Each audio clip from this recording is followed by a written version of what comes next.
This RealAg Radio podcast is brought to you by new Averio herbicide from FMC, the first pre-seed burn down in Western Canada to combine Group 27 and Group 14 modes of action for powerful broad-spectrum control of the toughest broadleaf weeds. Ask your local retailer today to find out more.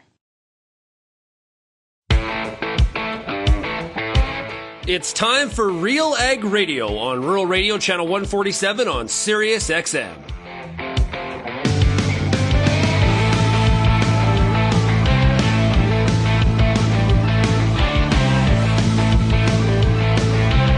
RealAg Radio and RealAgriculture.com is your home for insight and analysis of the issues that are impacting your farm business. Let's get real and get connected with RealAg Radio.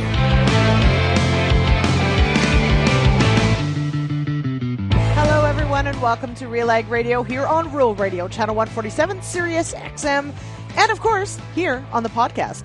This actually is a very special podcast download. So just so you know, you're getting an exclusive on the entire panel from the Wednesday Saskatchewan Crops Forum event. A little information so you know what you're about to get. I was in Saskatoon and was asked to moderate a panel on our national leadership of several different organizations, and we recorded the whole panel. And we are bringing it to you today as our RealAg Radio episode for Thursday, January 15th. So you're going to hear from 4 different leaders. Scott Hepworth with the Grain Growers of Canada, Rick White with the Canadian Canola Growers Association, Dean Dias with Cereals Canada, and Jeff English with Pulse Canada. So we've included the entire discussion. You've got crowd noise and all sorts of fun things like that as well. It's a really fantastic look at how organizations represent their membership, largely farmers, of course, but also provincial organizations and even industry organizations as well, how they represent you in Ottawa, how they coordinate, how they work together, how they work alone when perhaps timing requires it. There's some really good stuff here, and I'm sure there will be things that you have questions about or want to offer feedback, and we would, of course, love that and appreciate it. You can send me an email, lsmith@realagriculture.com. You can call or text that feedback line, 1-855-776-6147. So here we go. We're going to listen to the entire panel. There'll be a couple commercial breaks in there, of course, and we'll wrap it all up with questions at the end. Enjoy. Our next session is a fun one, and certainly important to the producers here in the room and everyone. National Voices, Shared Goals. Leadership and collaboration in Canadian agriculture through the eyes of your national organizations. It's my pleasure to welcome Lyndsey Smith of RealAgriculture to the stage as your moderator for this session. I turn it into your capable hands, Lyndsey. Test, test. Ha-ha! Okay. Thank you, everyone. Thank you, Sherilyn. Appreciate it. I'm going to bring up the panel here in just a moment. I did just a few housekeeping items. These lights are blinding. Second of all, AV Guy. Sorry, I missed your name. I'm Lyndsey, by the way. A quick note, we are recording this panel, and for a very good reason. So for those of you who may listen to RealAg Radio or RealAg on the weekend, we will be taking this panel and editing it down so it will fit into tomorrow's radio show on RealAg Radio, which is, yes, on Sirius XM, but also, of course, on our podcast feed, on YouTube, and wherever you get your podcasts. So if you've got friends who aren't here today, or if you'd like to take a re-listen, it will be on tomorrow's show. And then, of course, here in Saskatchewan, we'll be on RealAg on the weekend on Saturday, 4 p.m. A shortened version of this panel will be on that as well. So I'll wait for the thumbs up, or once we bring it, let's bring up our panel then. I've called dibs on this chair. Jeff English with Pulse Canada, Dean Dias, I got to get it right, Dias, there we go, Scott Hepworth, and where's Rick White? There he is. All right. Come on up, gentlemen. We'll see. Scott was smart, got the table. Okay. Yeah, come on over. Okay. So, I'll get it for you. I feel like we need more tables, but you know what? We're going to do fine. We're going to make it. We can do this. There you go.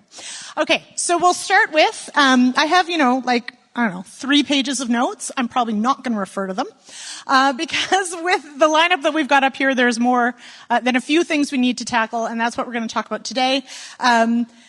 Really, to start off, though, I'm going to ask each of you just to briefly introduce who you are in your role, and to kick things off, really to highlight your organization's key role in this industry. And Rick, because you're on my right, you get to start. I guess I picked... Is this on? Yes, it is. Oh. Just hold it up close. I picked the wrong chair, Lyndsey. I guess I talked to you briefly just before lunch, and again, the Canadian Canola Growers Association is the national association representing Canadian farmers. And so, like I mentioned earlier, our members are the provincial associations. So what we do is add value to farmers through our services. Financial services is one, and our advocacy efforts is the other. And we're led and guided by farmers themselves as board of directors. So our association has matured. We have a full-blown policy development shop within CCJ of a team of 6. That makes us somewhat unique. We have a GR function in Ottawa with 3 people out there, and connecting policy development with good GR and communications is what we do. And what we try to do is be that farmer voice so that politicians understand what's going out here on your farm and what you need to be successful, because that's our mandate. So I'll leave it at that. Hey, Rick, I'm going to clarify. GR is not glyphosate resistant. It is government relations. Okay, so we'll get into some of those in a minute. All right, Scott Hepworth with the Grain Growers of Canada. Your role, and tell me about Grain Growers. So Grain Growers of Canada is a farmer-funded, farmer-led, unified voice in Ottawa for grain farmers, and we are represented from coast to coast. We have a new member, Grain Farmers of Ontario, recently, so we're very excited about that. So we can now say that we do represent grain farmers from BC all the way to Prince Edward Island, and we bring a unified voice to the Hill. And I think it's been something that I've heard my grandfather talk about. I heard my father talk about it. You know, if we could ever have a unified voice in Ottawa, what could we do? And I think we finally have achieved that. So I represent Saskatchewan at that table. I am the chair of Grain Growers of Canada. We are searching for a new executive director right now. But what we bring to the table is that unified voice for grain farmers in Ottawa every single day. And without that voice in Ottawa every single day, there'll be somebody else there instead of us. And that's one way I think we're heard on a daily basis in Ottawa. All right, Dean with Cereals Canada. Yes, Dean Dyer, CEO of Cereals Canada. We are a national value chain organization representing farmers, and we are national, so we have farmers from across the country, exporters, life science companies, and processors. So unlike Rick and Scott, we are more of a value chain representation, and we support the efforts put in by the national producer associations as well. But we take one step further than that. So our goal is we look at Ottawa, but we're looking further than that. We're looking at our international markets. Because to us, if the markets fail, everything else becomes secondary. So that would be, I would say, our role at Cereals Canada would be twofold. One, I would say, is being that national voice for the value chain. And when we are a national voice that has all of the value chain members involved, the governments listen and customers listen. So that would be one part of it. The second part of it is making sure that we use that heft of our value chain to open market access. And market access with customers means that we have predictable trade with those countries, but also making sure those countries can utilize Canadian grain to make their different end products. And if I could provide an example about how that works. So in 2023, we saw that China was starting to import a lot of pasta from Italy and other countries. So we could have just said, great, because it still has Canadian durum in it coming from Italy. But that's not where we stopped. We made sure we understood why they're using it. So urbanization, young population wanting to eat Western products, and convenience because they don't have time. Knowing those factors made sure that we analyzed what type of product they want to use. And we bought the country, the Chinese manufacturers to Canada because they don't have a durum mill to try milling durum into semolina. We bought them here, showed them exactly how to use durum wheat, and now that's 57% of their durum requirements in China comes from Canada. So that's your checkoff at work. All right. Jeff English with Pulse Canada. Yeah, thanks, Lyndsey. So Pulse Canada is the national value chain organization representing the growers, exporters, and processors of pulse crops, so peas, lentils, chickpeas, faba beans, dry beans. And our members, of course, include the Saskatchewan Pulse Growers, funded by the Alberta Pulse Growers, Manitoba Pulse and Soybean Growers, Ontario Bean Growers, as well as an organization called the Canadian Pulse and Special Crops Trade Association, who represents the 100-plus companies that are involved in pulse processing, handling, and exporting across Canada. Of course, pulses as a smaller acre crop compared to, say, wheat or canola comes with a unique set of challenges. So the folks I work with are tasked with manning some of those challenges, whether or not it's through files on transportation where issues may vary, such as containerized freight, which doesn't often impact our friends in canola and cereals, or whether it's on a diversification side of things, so looking at new uses and not only new markets, but new opportunities for pulses to factor into more mainstream diets as we're seeing right now. So some of the issues that we tackle here, and I know we'll get to, we work very closely with some of these groups, and some are certainly a little bit nuanced and require a bit of a specialized focus. So, and that's maybe where I want to start, is looking at identifying some of the main files, the main challenges. We've heard here, of course, already, and some of them are very obvious, and some of them, I think, unless you're maybe really into the policy side, are maybe less obvious. And I want to talk about sort of all of those things. But Jeff, I'll start with you. You did mention containerized traffic and logistics. I know we will talk about tariffs, and pulses have maybe not got the attention they should on the tariff file. But tell me about the biggest files that you're working on as far as policy goes, and some of those biggest hiccups that you deal with. So we would be remiss to not mention trade, but it's not just trade and that tariffs, we advocate for free trade and we'd like to see tariffs removed, but I think it's more gaining an understanding of the global trading environment and how it has shifted away from free trade being the ideal that a lot of the working world would go to an element of protectionism. So as an industry that exports 85% of what we grow from a pulse standpoint, not only is trade required, it's absolutely necessary in order to get the products that you in this room are producing to the tables that want them and to the companies that want them around the world. And so it's not enough to say, hey, government, fix this. It requires a team of people working with end-use customers for which there might be relationships having been built over the past 30-plus years to design solutions that are actionable and ready for government to help advance that trading agenda.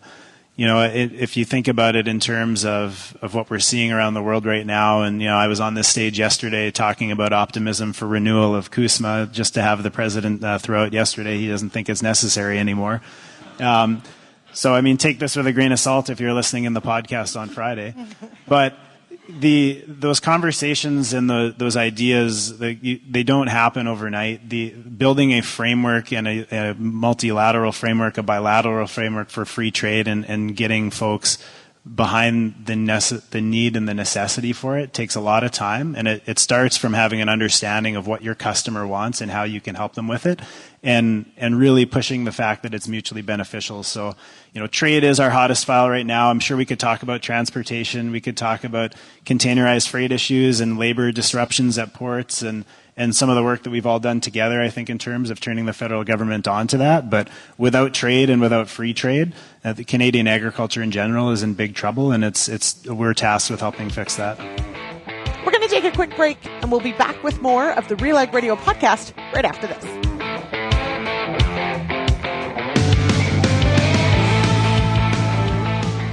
Introducing a new supergroup in your fields, Avireo herbicide from FMC. The first product in Western Canada to combine Group 27 and Group 14 actives, Avireo herbicide delivers powerful, broad-spectrum burn-off control of early-season broadleaf weeds, including resistant kochia, cleavers, and volunteer canola. This rising star in burn-off innovation works in all soil zones and can be applied pre-seed or up to 3 days post-seeding. Ask your retailer about new Avireo herbicide from FMC. Canola is more than just a pretty face in the prairie landscape. It's a big business, both here and around the world, that requires you to be informed and up to date on everything it takes to grow a successful crop. The Canola School on RealAgriculture.com has an expert library of video resources covering markets, agronomy, and more to help you grow a healthy and profitable canola crop. Visit CanolaSchool.com today. Brought to you by BASF Canada and Invigor Hybrid Canola. If you're applying a low-rate N stabilizer, you might be falling for a losing strategy. Low-rate products promise great results, but may lack the potency of higher active ingredient concentrations, so great isn't always what you get.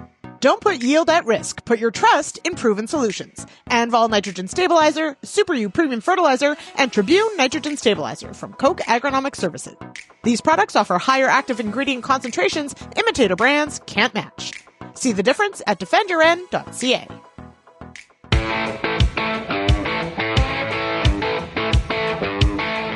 All right, we are back listening to the entire panel from the Saskatchewan Crops Forum in Saskatoon that was held on Wednesday. You're hearing from Rick White, Jeff English, Dean Dias, and Scott Hepworth.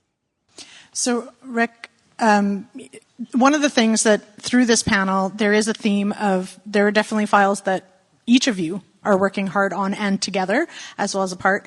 You did mention those government relations staff and the focus that CCGA has. What does that look like in action? What would that look like if someone were to come and join, your team for the day on the Hill? Well, that's a long answer probably, so I'll try to keep it short, Lyndsey. The way it looks in action, I guess, is we have our ears to the ground. We have our board of directors. We talk regularly with them to understand what's burning on farmers' mind. Then we match that up to what's going on in Ottawa and what the areas of possibility are. Because there's no use going in there with an issue where the whole government's focused elsewhere. You might be able to start planting the issue, but you're not going to resolve it. So you need to find your opportunities within the system of Canadian politics as to when and where and what issue you're going to push on for success. Because I'm a person of results, not a process. So it's very strategic in what we do.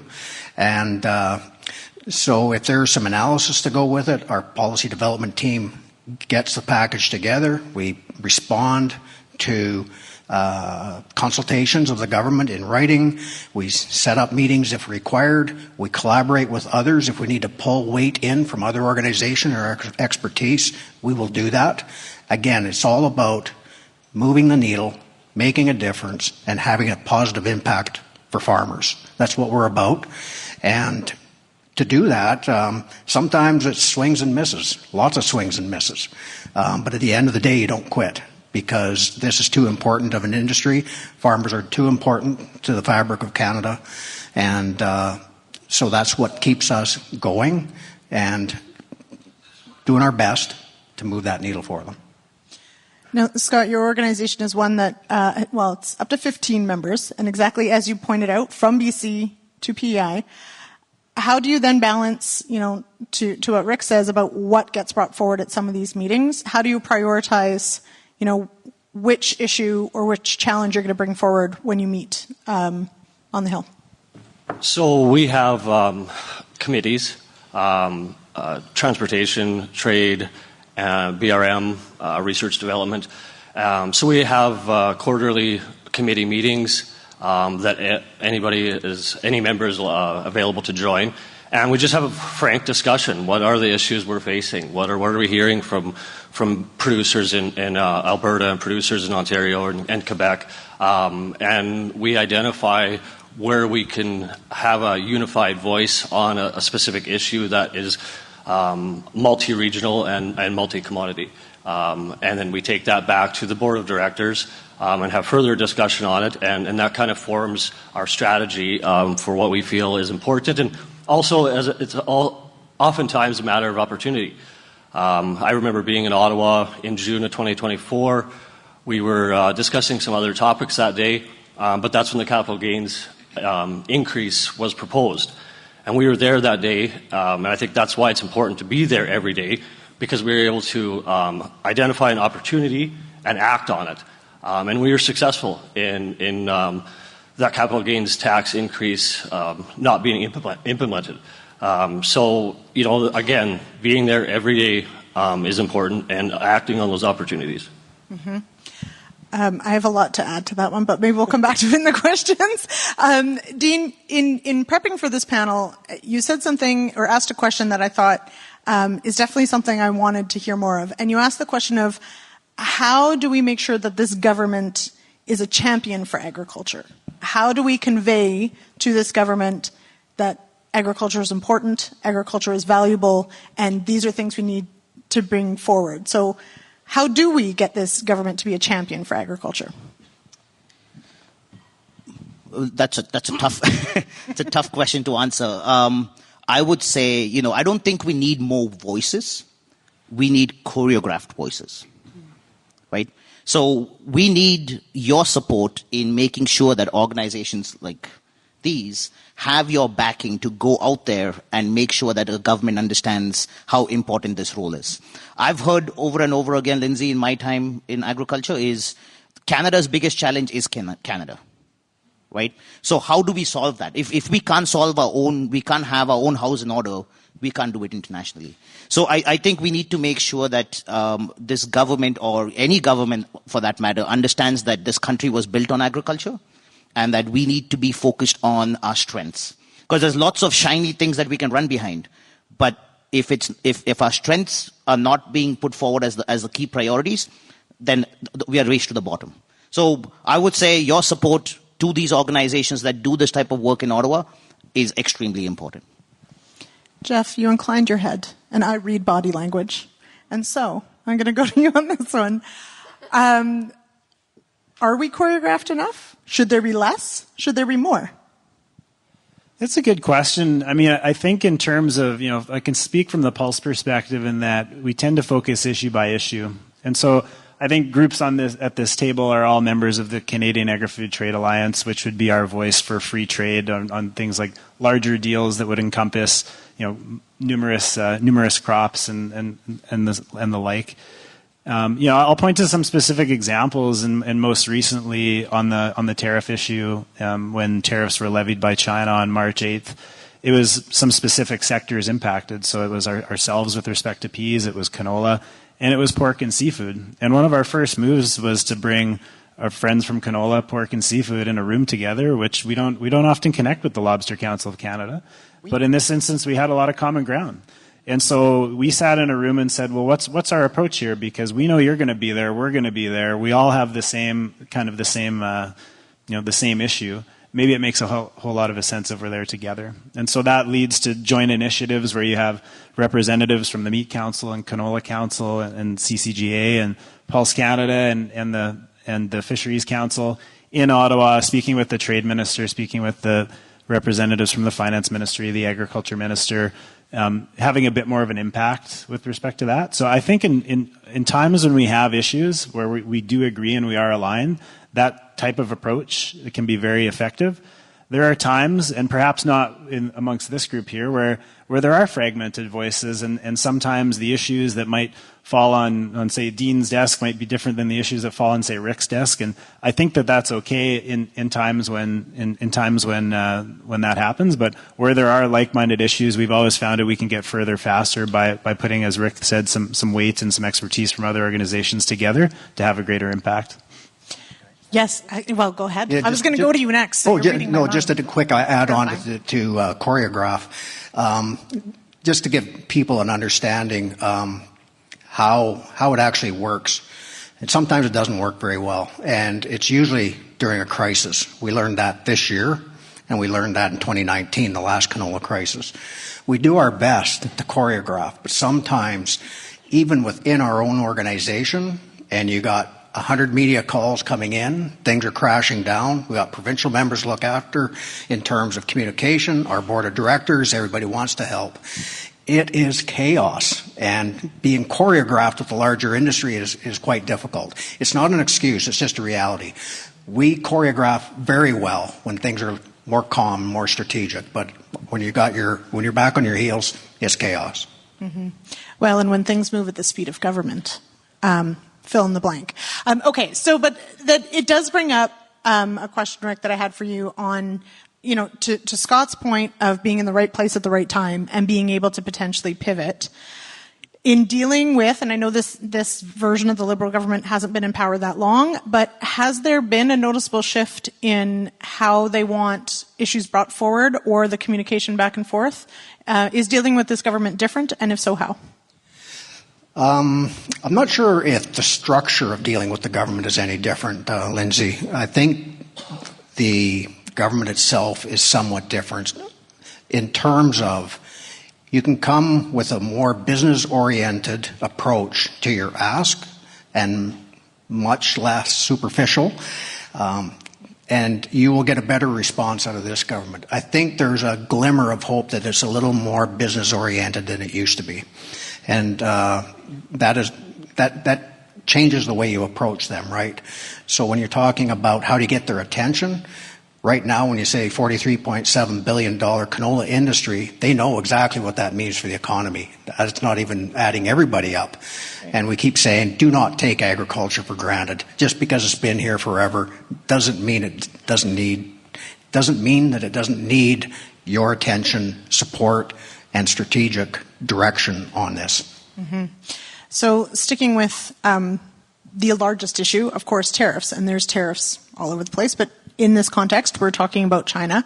Prime Minister Carney is in China right now, and I know you said you can't give us any spoiler alerts, but I would like some. But on this whole issue, because I think, and we have this conversation with our audience members with Real Agriculture, we have it around these tables, we have it, back and forth, that from the agriculture perspective, this is huge dollars and big money. It is not easy, though. We are caught between China and the U.S. How, from your perspective, how do you broach that, recognizing where the government's coming from on some of these issues, like these particular tariffs? The way we've been broaching it is we keep our eye on the prize, and what we are looking at is not process or trade-offs or political decisions. We're looking at results, again. Canola needs to move, and it needs to move now, and it needs to go to China. So when people talk about the tariffs and what the trade-offs and what magic you would take, that's a political decision. Those are political trade-offs, and that's what the Prime Minister and elected officials are for, to make those tough decisions. And so we're not prescriptive in how they get it done, but we're very prescriptive in what we see as an outcome that's required. So what answers do you get to that question? Well, from the politicians, I think they understand. Media don't like that. It's because they want to understand if you're pushing one way or the other. And behind the scenes, no, we're not. We're very agnostic to how they get it done, but we are very, very well aware. And what we have said, however you get it done, don't be antagonizing or lose our biggest export market, which is the U.S., and that's the triangulation problem that we have here. Mm-hmm. Rock and hard place. Okay. Yeah, absolutely. That might be the understatement. We're going to take a quick break, and we'll be back with more of the RealAg Radio podcast right after this. Summer cypress, fireweed, burning bush, railroad weed, red belvedere. With more aliases than Jason Bourne and a reputation for developing resistance, kochia, one of the most invasive and destructive weeds in the world. Thankfully, there's Corex 2, a pre-seed herbicide from Corteva. Save your cereals with 2 powerful modes of action and the ability to add glyphosate to control kochia and other difficult broadleaf weed. Ask for Corex 2 at your local retailer.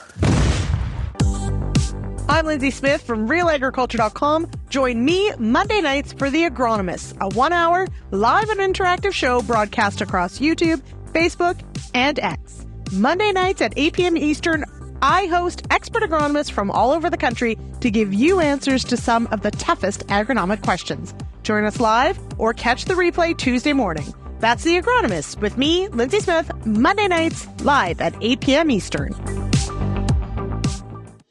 If you're serious about agriculture, RealAg's got you covered. For over 10 years, we've listened to and shared what producers have to say about everything from policy to agronomy from coast to coast. Keep up with the latest in Canadian agriculture at RealAgriculture.com through daily newsletters and check out our YouTube channel. Thanks for joining us in the RealAg community as we continue to cover and serve North American agriculture.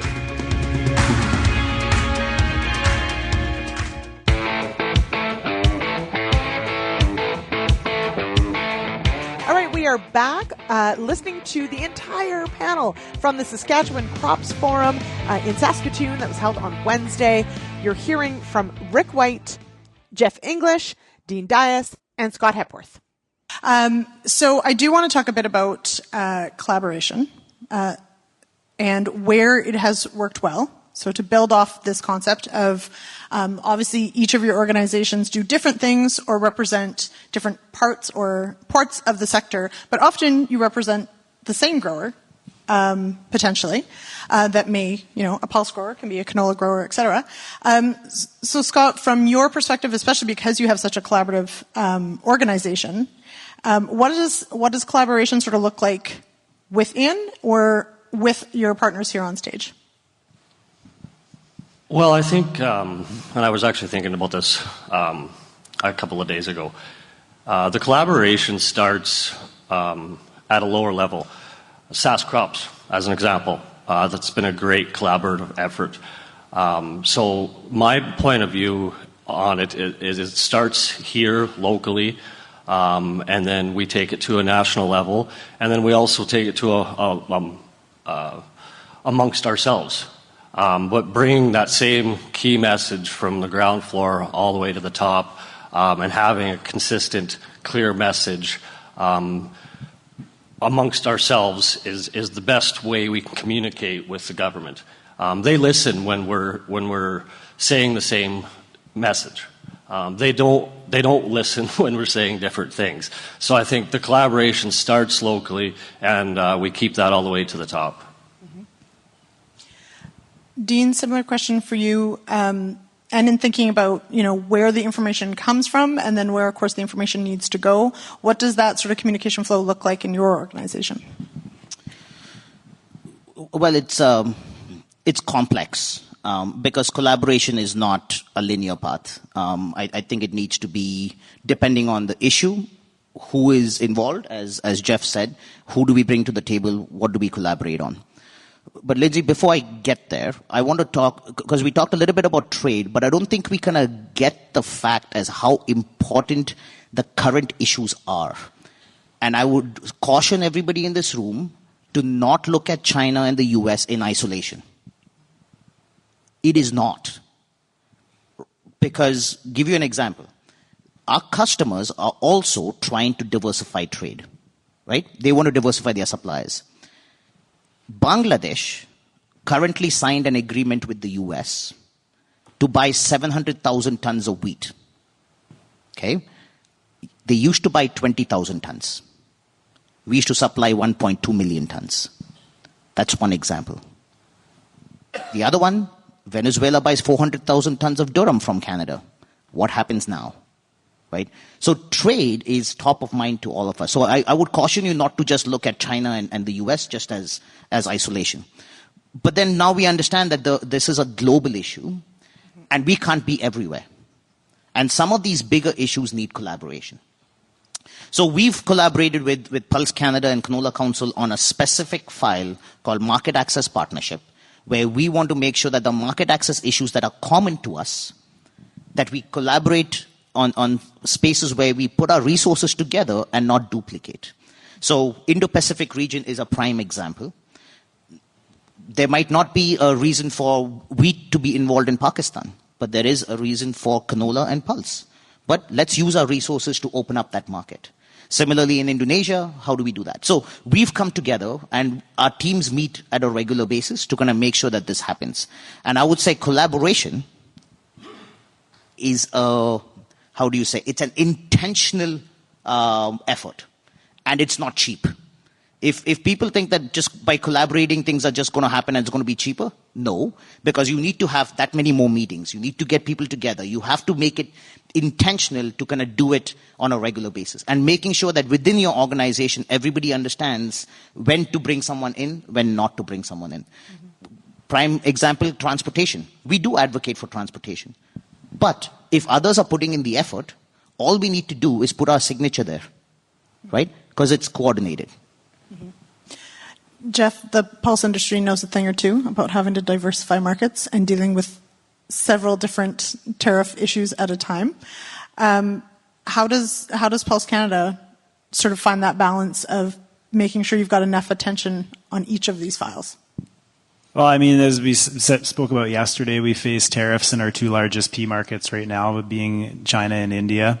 We're a good staff, but a small staff, and so obviously the tendency is to try to deal with the largest issues at hand. But I think Dean spoke well about initiatives like the Market Access Partnership, where we do have commonalities with respect to ongoing trade challenges in the EU, for example, and kind of monitoring their policies with respect towards imports and MRLs and things that impact every commodity that folks out there would put in the ground.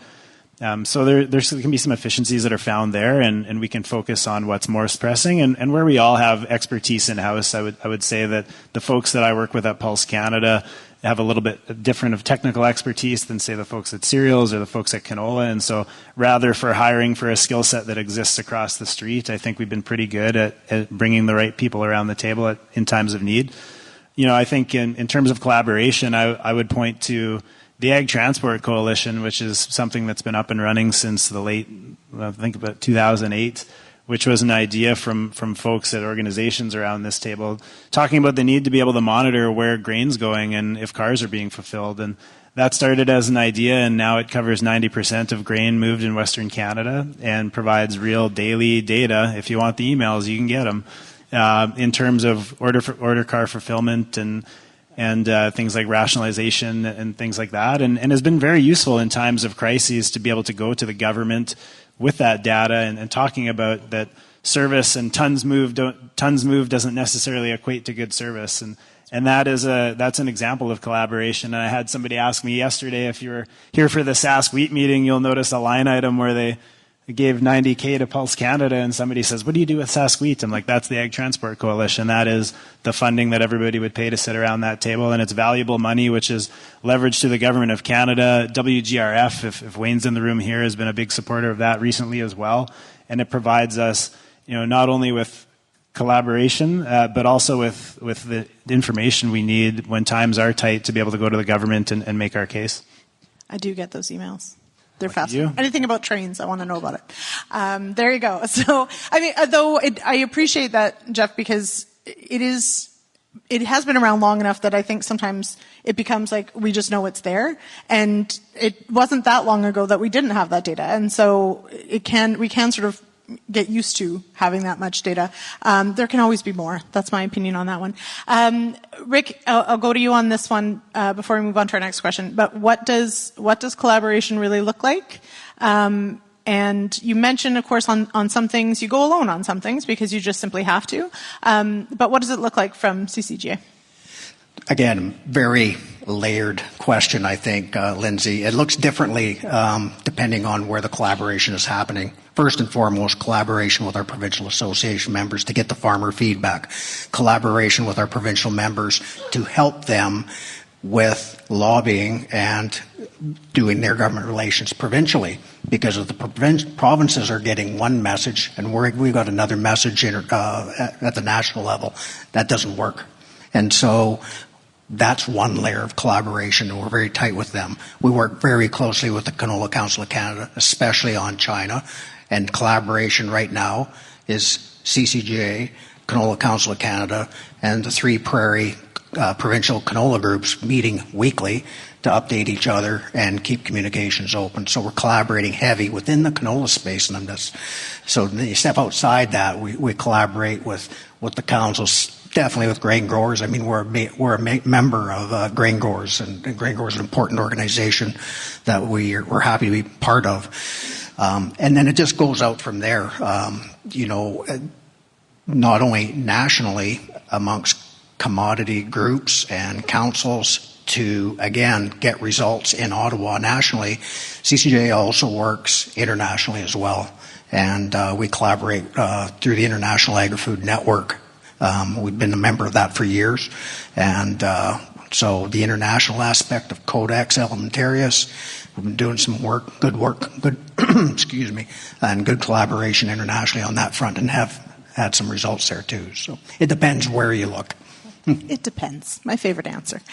Okay, shifting gears a little bit to looking perhaps with a more critical eye on some of maybe our internal challenges. And I know, Dean, you sort of mentioned sometimes Canada might be its own biggest challenge, getting out of our own way at times. We hear also, I hear anyway, and it's maybe one of my pet peeves, is this idea of, red tape reduction. That's cool. But what red tape? Because I look and I don't see a lot of red tape. Because it's paperwork and it's levels of things and it's approvals of things, and they're very boring. However, they really get in the way. And so, Scott, I'll go to you first on this one, on some of the challenges that grain growers have identified to work on. And if it's red tape, you have to give me an example of red tape. So you can choose not red tape, and then you don't have to give an example. Well, one of the biggest challenges we've identified, and I think everyone here will agree, is the labor disruptions that we have in this country, in our supply chain. So we're funding a study that should be released soon on exactly what that costs the farmer when we have these labor disruptions, which seem like every year. The red tape involved in fixing that issue is obviously quite deep, but we're providing the data, which is, I think, something that the government responds well to. I heard it here already today, but the more data we can provide, and the business case, as Rick alluded to, that we can provide to the government seems to be very well received from them. Rather than just yelling from the rooftop, I think providing that data, providing that business case for the country is important. So that's what the angle we're taking currently. Mm-hmm. Dean, is there a particular regulation or rule or hurdle that you think is really getting in the way for Cereals Canada? Yeah, I would say there's a few. But I'll focus on two examples. So first one, domestically, red tape, is when it comes to innovation, right? Recently there was a PMRA wanted to charge registrants more money to kind of bring their products to market, to Canada. When we look at the world landscape, Canada is a pretty small market when it comes to our competition would be US and Brazil and stuff like that. So if we start getting to the point where we are charging more for some of these actives to come to Canada, why would they? Because we are making it more difficult for them, more expensive for them to bring these type of innovative products to the farmers here in Canada. So that's just one example of what they do is they don't look at the direct impact of what happens if we don't have innovation for farmers. Because until it becomes crisis mode, it's not really taken into account. And that needs to change. So to me, that where, there was a conversation this morning about making sure that, our government is ready to kind of bring these new innovations to the market and being at the forefront of it. That is important. The other piece is, along that same lines, is once we have access to these tools and innovative products, how do we make sure that internationally we have alignment on those MRLs? How do we have harmonization? The thing is, right now we are moving from commercial trade to geopolitical, non-science-based trade, which I think Jeff alluded to earlier is in Europe.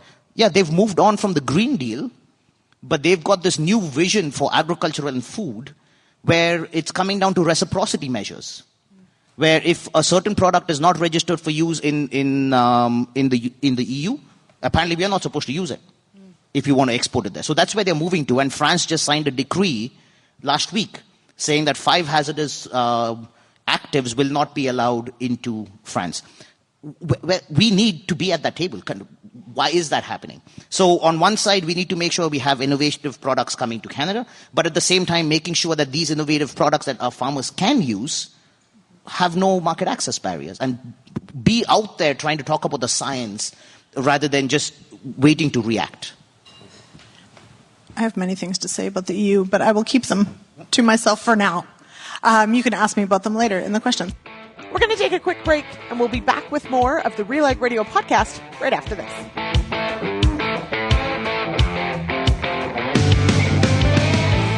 Time to get excited about your fields again thanks to Excite Bio Yield Plus. It's a phosphate-solubilizing ag biological that works on oilseeds, cereals, and legumes. For 15 years, we've been helping farmers achieve healthier plants and higher yields with our premium liquid inoculants. For more information on Excite Bio Yield Plus or one of our other premium products, call 1-855-948-3246 or visit excitebio.ca. That's XITEBIO.ca. At Excite Bio, inoculants and ag biologicals, it's all we do. Before you get back in the field this year, spend some time with the Corn School on RealAgriculture.com. Get all the information you need on hybrid selection, planting depth, crop inputs, and more from a wide range of industry experts. A massive library of video content is available on demand when you need it most. Spend your time outside of the field, inside the classroom, with the Corn School on RealAgriculture.com.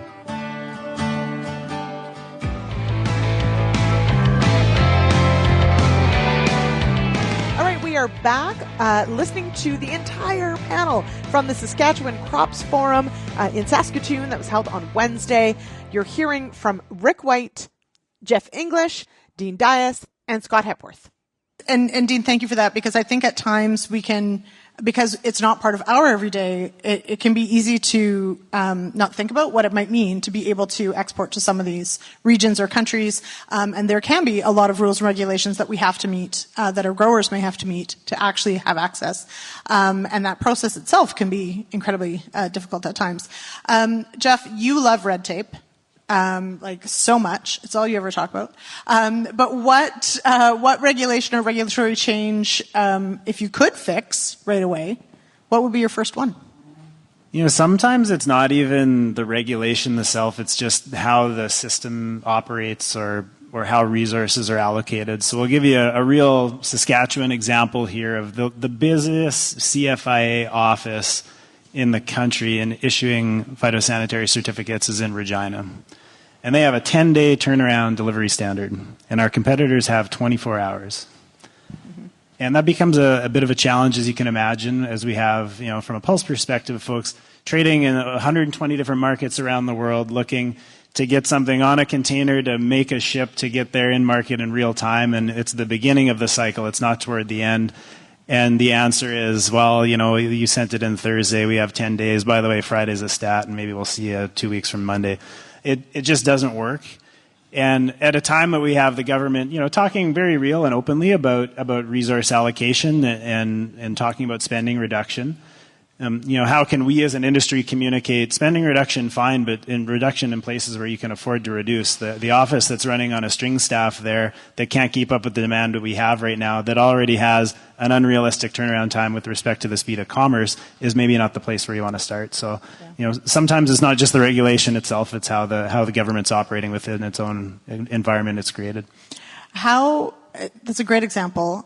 Who do you call to be like, hey, 10 days is unacceptable? Who picks up the phone? Yeah, right? Okay, like, you know, don't call, who do you text? Good example. So, I mean, all levels, right? So we, as I said, we represent growers, we represent the pulse trade. You know, we use both of those avenues. Obviously, there's relationships that are established amongst those companies with respect to that office, with respect to us, with the CFIA, with ministers' offices, with respect to political departments across government. It's an all-hands-on-deck approach, and we're talking about an issue in one office, which is very, very far from Ottawa, which may or may not be a heavy priority for our friends at CFIA. And so it does take a coordinated approach, even amongst an industry. And e-phytos are not, or pardon me, e-phytos is a separate issue. Phytos are not an issue for pulse crops alone, but it is a very real example where we have numerous interactions a day from a pulse sector perspective there. And we have, unfortunately, a government that is, in this instance, it talks a good game about growing trade and diversifying trade and hitting brand new export targets, but we're getting in our own way with respect to being able to even meet some of those targets because we can't get product out of this country. Mm-hmm. Rick, from your perspective, are there aspects where the system needs to get out of its own way? Yeah, there's a lot of examples, I think. So, start the list. But just starting with the red tape reduction is required in so many areas because it really is holding us back as an industry from reaching further potential. It's just dragging us down, and it's slowing us down, and it's making us uncompetitive to attract investment. And so that's why we need to really look at this. Some quick examples. The APP program, this is a farmer touching one. The rules and the loop and the tripwires in there and the antagonizing questions that we have to ask every farmer for every advance, even though they've been doing business for 20 years, surely to goodness we can streamline and push those people through and not have them be treated as some suspect, a pop-up business that's going to be gone tomorrow. Anyway, we keep pushing that. So there's a whole area in there. Things that's holding us back is our market diversification strategy on getting biofuels in a bigger way, utilizing canola in this country. There's a lot of red tape within the production incentive part of that needs to be tended to, and the clean fuel regulations are terribly complicated and over-engineered. And we're working with the government to get that ironed out, but that's red tape reduction at its worst, and it's holding that back. They could unleash 2.5 million tons of new demand for canola seed in Canada if they would do it correctly, but they're not. I'm so glad you brought this up because now I can ask a follow-up question. Okay, so, and everybody, I would love to get your feedback on this one. I too, the clean fuel regs and the biofuel question is, and anybody else please come to the mic when it's question time and offer your thoughts on this one.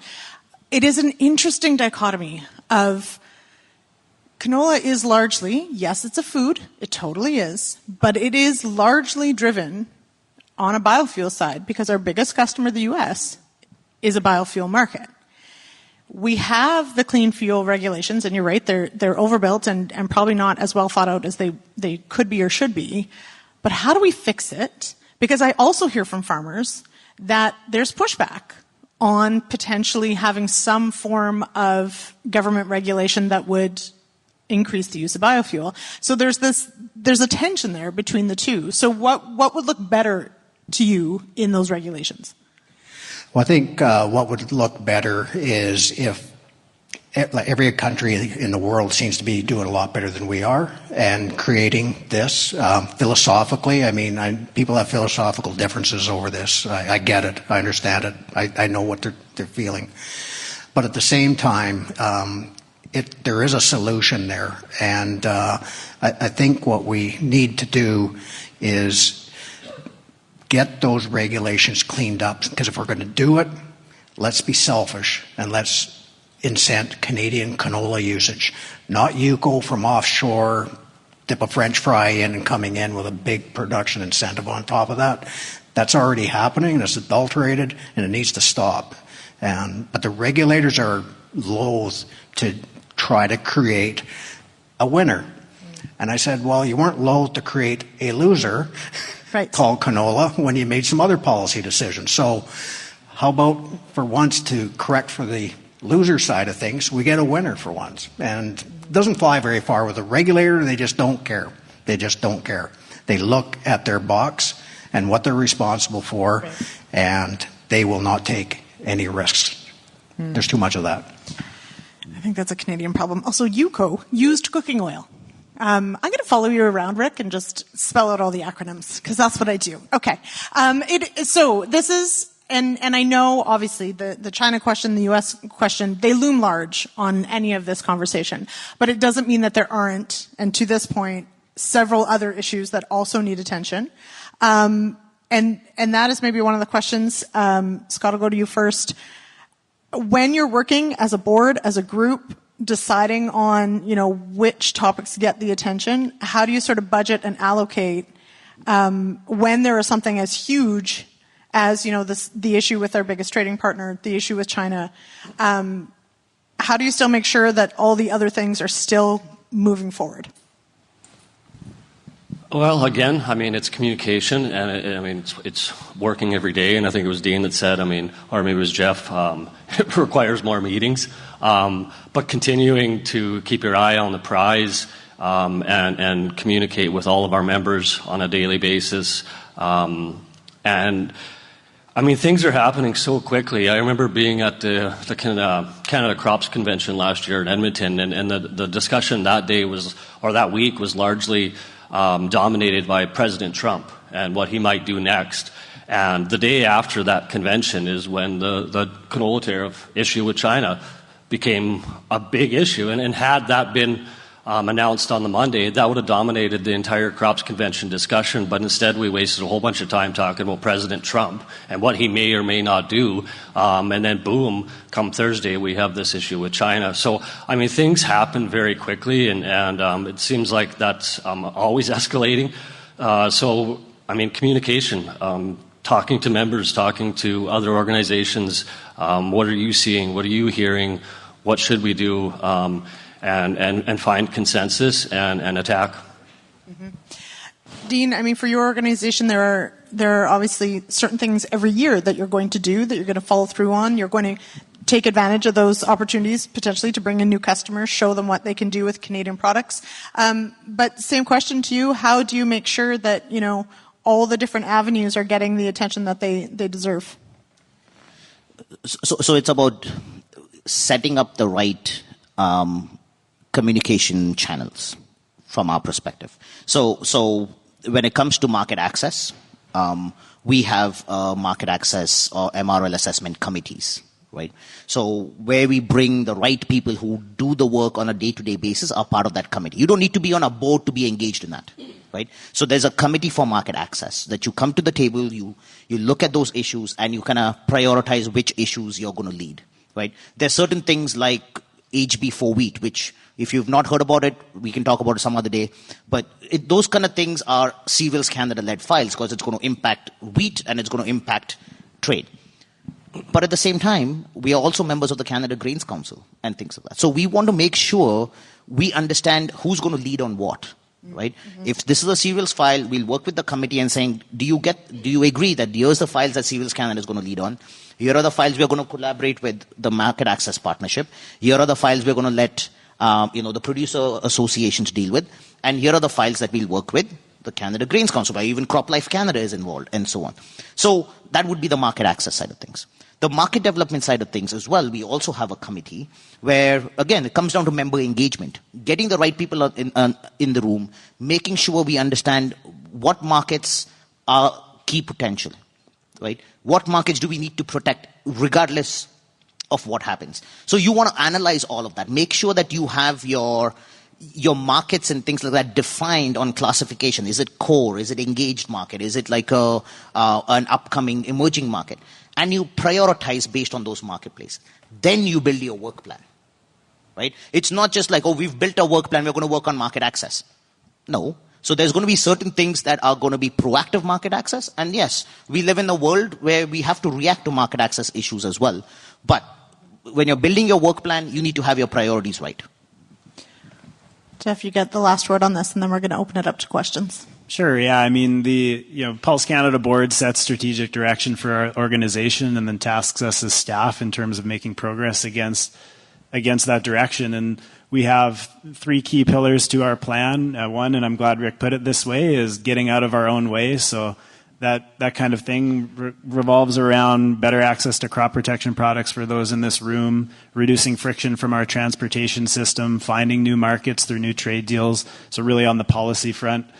And then it's maintaining our current markets and diversifying into others, and I think that we have to be able to, and our government has to be able to do more than one thing at one time, walk and chew gum. And so there's been lots of talk recently around market diversification, and we need to diversify, and if we could just diversify away from markets that represent half the world's population, boy, would we have it made. And we would say it's both. We'd like to maintain and grow those markets that we continue to have, as well as focusing on diversification, because nobody wants all their eggs in one basket, and certainly the growers in this room don't do that on their farms, and I would expect that they would expect that we don't as well. So it comes down to advancing things along those lines. And I would say for this room, you got to judge each and one of us up here in our organizations by the results we're able to deliver. I've worked for government, I've worked in the private sector, I've worked in the industry associations here, and it's easy to get frustrated and disenchanted by the system and the talk of meetings, and meetings don't pay mortgages, and the last time I tried to pay for groceries at Superstore with a press release, they threw me out. So it doesn't work like that, but sometimes these are necessary things along the lines of getting toward those objectives. But at the end of the day, we're here to deliver results and value back through the value chain, back to the farm gate, and that's what we'd like to be held to the standard by. Go ahead, Scott. Yeah, I would like to take this opportunity to say that it takes good staff, and this industry is full of really good people that do really good work, and I'm just continually impressed by the level that these people operate at. As a farmer, I'm very pleased with the people that work in this industry. So I'll take this time to say thank you to those staff that are working on these issues every day. That's what really makes the results. Hear, hear. Yes. Thank you. Absolutely. We're going to take a quick break, and we'll be back with more of the RealAg Radio podcast right after this.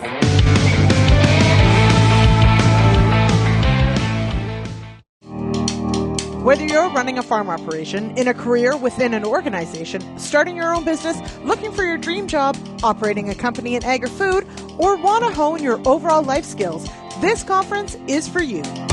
Celebrating over 10 years of bringing women in ag and food together, join the Advancing Women Conference in Calgary on March 8th, 9th, and 10th. Visit advancingwomenconference.ca for more information and to register. As you look ahead to the next growing season, there's a lot to consider when it comes to your crop. You need every possible advantage available to you. The Pulse School on RealAgriculture.com has everything you need to make the best choice for you and your farm. On-demand videos with leading industry experts, available anywhere, anytime. Go into the season confident and ready with the Pulse School on RealAgriculture.com.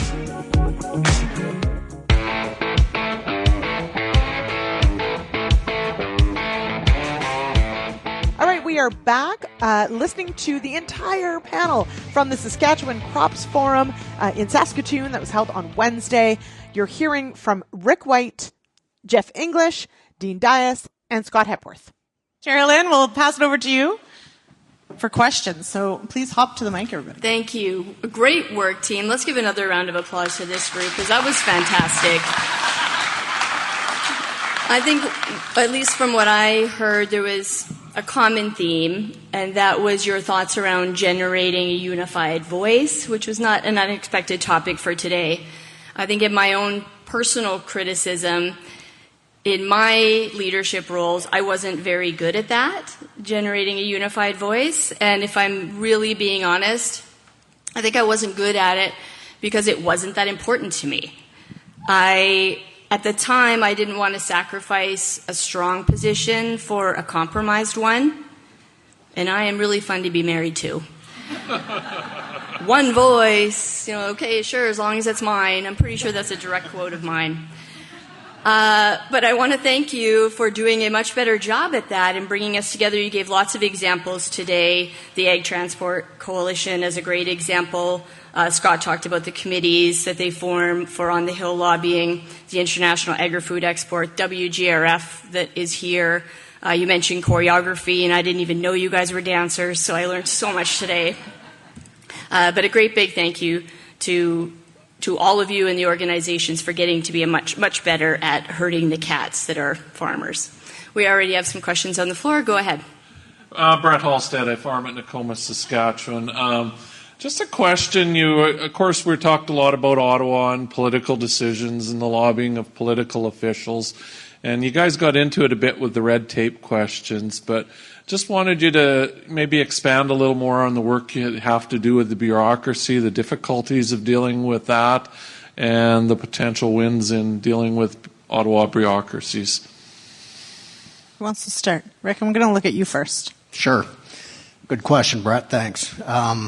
The bureaucracies haven't changed much. I noted that the politicians have maybe gotten a little bit more business-oriented slightly, but the bureaucracy hasn't changed a whole lot. So we're still having to work with and through and around them, whatever it takes sometimes. But again, I don't know if you can change the structure. You just have to learn to work within it, learn the right people, build the right bridges and the trust. You can help a bureaucrat if they really understand and really trust what you're saying. They can be an advocate for you inside. And so we spend a lot of time working those relationships to build the trust and the credibility with them. Jeff, seeing as you've been part of the problem, you get to answer as well. I was never a bureaucrat. Okay. But I will say this. So there's good people across departments in there. I think one of the challenges that I've personally seen is good people move around a lot within our federal government. And so we've had, I think, countless ADMs, and even in my 5 years here at Pulse, in terms of from Agriculture Canada alone, whether on the Market Access Secretariat or in programs. A lot of the times good ADMs are sought after and they rise quickly, and so you might only get them for 6 months. Well, it's really hard to enact change and bring someone up to speed and invest the time and effort and get their team on board only to read a news release by the Prime Minister that now they're at fisheries and you have a brand new person there. And so the work's never done maybe on that front. I think there are at heart very good core people within departments who have worked on files for years. It can become a bit of a struggle from a leadership perspective to try to make sure that whoever comes into that seat, they can hit the ground running as quickly as possible. And so you could spend a lot of your time in Ottawa just, I don't want to say educating because that sounds a little condescending, but bringing folks up to speed on what the issues are just to have them gone the next day. And it's a bit of a challenge with our structure. Dean, go ahead. It's an excellent question. That's what really drives government relations, right? I think we forget that it's a revolving door in Ottawa, and it takes a lot of. I would use education. It's a lot of education of some of these bureaucrats is what the industry is going through, what are the impacts, why it is necessary, and those are the things that we can educate certain folks, and then 3 months down the line, they're gone. Now the new person comes in. So the education restarts. But there's also this other aspect of how do you connect them? Because it's a machine that the cogs, it just works. But you have to make the ends meet, right? So I'll give you an example. Trade commissioners around the world, some of them are really good, some of them okay. But the trade commissioners report into Global Affairs Canada. But we are talking about agriculture. So is AAFC talking to Global Affairs Canada? And are those trade commissioners then reporting back of what's happening in those countries? I don't see it happening. Right? So we then have to be that conduit having that conversation back and forth. I will second this, Dean, because as agriculture media, if we reach out to some of these departments, they're like, but you're agriculture. What are we going to tell you? It's like, yeah, well, trade's kind of important to agriculture. Scott, did you want to weigh in on that one? Yeah, I mean, I agree with what everyone else has said. I think one thing to note is I've found a much better reception from politicians and staffers recently with taking them a solution rather than an ask. If we keep going there asking for things, that's what we're known to do. So we try and take solutions to them and say, here's what we think might work. And we seem to be getting much better results in that way. But I think ultimately showing up all the time, that junior staffer one year could be the chief of staff of a minister the next year. And you can, I mean, the halls of Ottawa have years, but I think showing up and representing your organization day in and day out is an obvious key to success. Thanks, Brett. Thanks, Brett. Thank you. Jared Gust, farmer from Davidson, Saskatchewan, and on the Sask Pulse and Grain Growers Board. I've got a question about sort of our industry relations and how we deal with ABCD grain company or XYZ life science company. How do we get them engaged and involved, and how do we get them to pay? And everything comes from the farmer. There's only one pocket, but how do we use their expertise and experience and leverage that, but then not also just be free riders where if farmers pay the bill, they get to be there anyway? And it's just sort of something I'm always struggling with. Thank you. You want to start, Scott? Okay. Yeah, I think, and I don't know if I'm going to answer your question correctly or at all, Jared, but I think one thing I've recognized recently too, because of these broad issues that the entire industry and country for that matter is facing, rather than pointing out, for example, the poor performance of the railways or the one-sidedness of grain contracts with Bunge, finding common ground where we can work with them rather than against, I think is going to be a much more effective route. And I'm seeing those conversations and those doors opening a little bit right now across the industry more than I have in the past, I think. Yeah, thanks, Jared. I would say we do that to some degree in terms of individuals, I guess. We do have our own connections with executives and grain company officials and railway officials, et cetera, et cetera. Those are more informal. They're less formalized.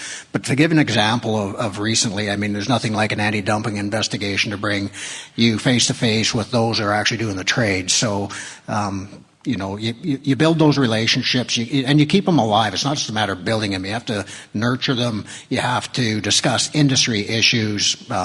No trade secrets, of course, but again, they are very important piece of the agricultural industry. We all rely on each other, and they understand it, we understand it, and I think we could do a better job. It's not that it's not happening, but it probably could be improved. Can I flip it on its head? Well, Jared, you're sitting back down, so yeah, I can. Also, everyone wish him a happy birthday. He's 50. Okay. So I want to flip this on its head a little bit because, and so Jeff, I'll go to you on this because of some of the roles that you've had in with Pulse Canada. I understand the ask of farmers paying for everything, but especially in perhaps the last iteration of the government or in government in general, how is it perceived though, potentially? Is it a positive thing to have, say, life science companies and farmers on the same page? Is it seen as perhaps there's a rub? Maybe because, and I think about this because CFIA is under Health Canada now. So I think about some of the background sort of tensions maybe on some of these things.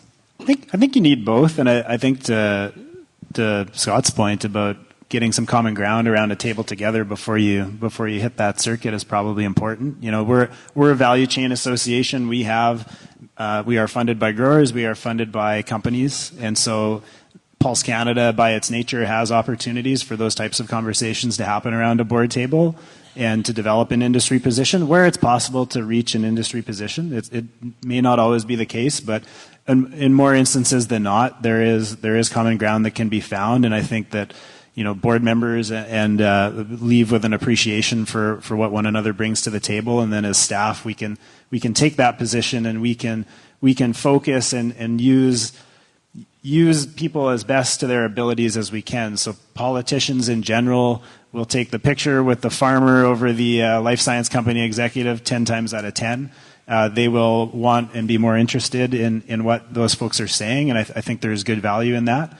But it can't only just be one. And I think that when you can show that there's consensus and when there's buy-in from across sectors, it does get you further faster. One final question. Hey, Sherilyn. I'm here because Lyndsey and Sherilyn told me I needed to ask a question. Thanks, Jay. He's not allowed to be He's here our plant. at the barley growers meeting if he didn't ask a question. Jay Wetter with the Canola Council. So I got just a quick thing. So we're working on this meal utilization forum in Calgary in February. It's Canola Council in conjunction with Sask Oil Seeds and then Alberta and Manitoba canola organizations. So I called this, we're trying to get together stakeholders in meal use, and I called this guy Joel Richardson, who's with Cook Seafood in New Brunswick.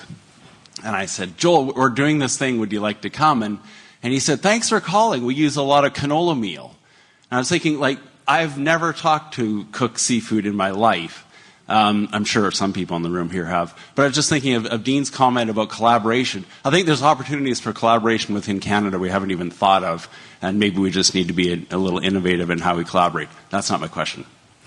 Well, Jay, that was a statement. Yeah, that was a statement. Mic drop. So I do have a question, Lyndsey. Okay, thanks. So I was at the World Agritech Innovation Summit in San Francisco a couple of years ago. I got a media pass, so I didn't have to pay. It's $2,000 US to go there.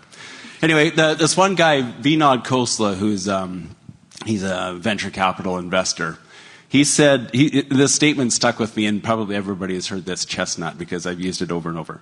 He said, real change or real innovation within an industry will not come from the experts within that industry. And I use that because I think it's such a cool statement. So my question to the four of you, have you heard things or seen things from other industries that we should try in agriculture? Such a good question. Who wants to go first? Rick's like, don't look at me. Yeah. Dean. It's a great point because the thing is, otherwise we're just preaching to the same crowd. So we do that in a way. So if you're looking at some of the work that Cereals Canada does, it's when we talk about a technical exchange and things like that, it's not just us preaching to them about why they should buy Canadian.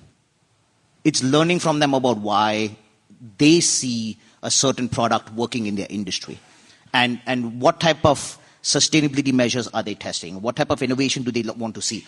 Those are the things, if we don't understand it from them, we are just going to do the same thing over and over again and expect different results. And that's madness, right? So how do we always open up an aspect where we can bring in different expertise and make that part of our day-to-day conversation? Again, it takes resources. And we need to invest in it. Again, as I said, when it comes to collaboration, it is intentional. And we have to intentionally do that. And if we don't do it, we don't have the knowledge of what's happening around the world. Scott, I want to sort of go to you on that one because, you do have these members that are national. Do you look at other sort of national organizations and think, ooh, we could do that too? Are there some of those things that you feel we could probably do more of in agriculture? Yeah, I do, actually. It's a lens I haven't, in the past, I think, put on our issues and how they might relate to other industries. And the thought that was coming up to me was the work that we did on the capital gains increase proposal. We identified quite quickly that didn't just affect farmers, that affected almost every small business owner in Canada. And we worked alongside them, and that was part of our messaging, and I think that really resonated. Oh, this isn't just another farmer complaining about a tax increase. This does affect every small business owner in Canada, and I think that's why we were successful with that. So from that experience, I definitely try and find strategies that other sectors, industries are taking and where they're successful, and then try and implement them at our organization for sure. But also is collaboration. So look at that. Okay. I think we're good, Sherilyn. Very good. Thank you again, everybody, for full disclosure and being willing to answer questions from the floor. I think they'll be sticking around too, so if you had some more burning questions you didn't get a chance to ask, please feel free to do that. So another round of applause for the group. And if I could, I think, do we have a QR code to put up? Maybe not. I think we might. So, as I said, we did record this panel. I'm going to be cutting it down into a radio show. The RealAg Radio show tomorrow will be this panel, and then, of course, RealAg on the weekend as well, Saturday at 4 p.m. This will go, and, of course, you can always find it at RealAgriculture.com. So that is a QR code, should take you straight to the page. You can download the podcast, listen to it there, share it with your friends, all those sorts of good things. So thank you, panel, as well, for all your honest answers and for putting up with me. I appreciate it. Good plug, Lyndsey. A special thanks to Lyndsey for being here to do that, troubleshoot that. Thank you so much. I'm taking the Saskatoon pie home. Yeah. Just so you know. The whole thing. Thanks, everyone, for listening to the RealAg Radio podcast, brought to you, of course, by the Saskatchewan Crops Forum. Thank you all for listening. And I told all of my panel members that they did an incredible job, and I thanked each and every one of them. I might have given Jeff a hard time. I apologize for that. It's just how I am. It's endearing, I think. Anyway, but I really do actually appreciate the time and the effort that everyone put into this panel. I think the group was really fantastic in asking great questions, and we had some really good feedback after this panel as well. Thank you for downloading the podcast or listening, of course, on your favorite podcast platform. We'll see you tomorrow for the Issues panel. Cheers, everybody. Thank you for downloading this RealAg Radio podcast, brought to you by new Avirio herbicide from FMC. Active on tough and resistant weeds, including Group 2, 4, and 9 resistant kochia, Group 2 and 4 resistant cleavers, volunteer canola, and more. Avirio herbicide delivers powerful, broad-spectrum burn-down control. See your local retailer today.